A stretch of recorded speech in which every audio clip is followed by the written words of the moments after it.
이슈 또 이슈 정순영 기자와 함께합니다. 이 조항리 아나운서의 KBS 입사를 둘러싸고 논란이 커지고 있죠. 네, 그렇습니다. 조항리 아나운서 참 잘생기고 키도 큰 훈남 아나운서로 참 유명한데요. 이 조항리 아나운서의 그 입사 당시에 논란이 일파만파 커지고 있습니다. 조항리 아나운서는 지난 2012년 KBS 공채 시험에 합격해서 그해 7월부터 재직 중이었는데요. 얼마 전에 해피투게더 3 아나운서 특집편에 출연을 해서 자신은 휴학생 상태로 공채 시험을 봤었는데 갑자기 덜컥 합격을 하는 바람에 지금도 휴학생 신분이다라고 밝혔습니다. 이에 대해서 언론 시험을 준비하고 있는 학생들이 논란을 제기를 했는데요. 조항리 아나운서의 KBS 합격은 원천 무효다라는 주장입니다. 이 KBS는 졸업자와 졸업 예정자만 응시가 가능하기 때문인데 현재 휴학생 신분으로 시험을 응시했기 때문에 조항리 아나운서의 논란이 일고 있는 겁니다.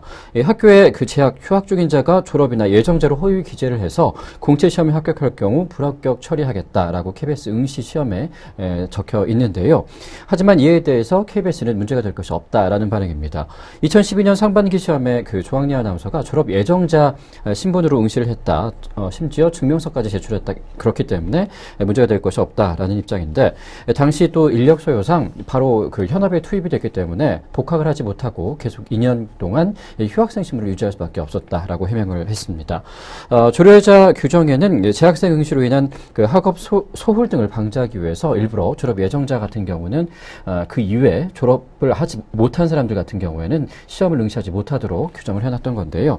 하지만 그 학력 제한이 없으면 이 졸업자, 졸업 예정자, 휴학생, 재학생 이런 규정이 어떤 소용이 있느냐라면서 원시생들은 다시 반발을 하고 있습니다. 졸업 예정은 입사 전에 이 졸업을 할 것이다라는 사실을 전제를 하고 뽑는 것인데 이럴 거면은 차라리 그냥 안 뽑는 것이 낫지 않느냐 이런 입장들도 있었고요. 이 원시생들은 이 졸업도 안 하는 졸업 예정자를 뽑아놓고 이 특혜를 줬다는 시비 논란에 대해서 KBS가 어쩔 수 없다라는 말도 안 되는 해명을 내놓고 있다라는 입장입니다. 따라서 그 KBS가 한국어 능력 시험을 주최를 하고 있잖아요. 네. 이렇게 제대로 명확한 입장을 밝히지도 못하는 KBS가 과연 이 한국어 능력 시험을 주최할 능력이 있느냐 이런 의문까지 제기하는 사람들도 있었습니다. 이 조항리 아나운서의 또 논란은 한 가지가 더 있는데요.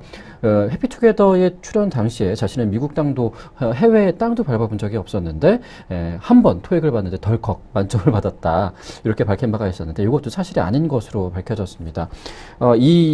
그 토익 논란이 일자 곧바로 SNS가 또 이렇게 뒤져졌나 봅니다. 5살 정도 어릴 때 그 미국에서 찍은 사진들이 공개가 됐는데 5살의 조항리 아나운서는 그 유치원에 가지 않고 미국으로 가서 부모님과 함께 컸다고 합니다. 또 여러 번 해외 연수는 다녀온 바가 있었다 이렇게 인정을 했는데 하지만 해외파는 아니지 않느냐 이렇게 조항리 아나운서가 직접 해명을 했다고 하는데 정말 어떻게 보면은 귀에 걸면 귀걸이 또 코에 걸면 코걸이가 아닌가 좀 약간 씁쓸한 마음은 지울 수가 없습니다. 네, 이 KBS에서 내놓은 변명이 마음에 와닿지 않는 것은 왜일까요? 그동안 응시 규정을 철저히 지켜야 한다고 생각했던 준비생들에게 상처가 되지 않았으면 좋겠습니다.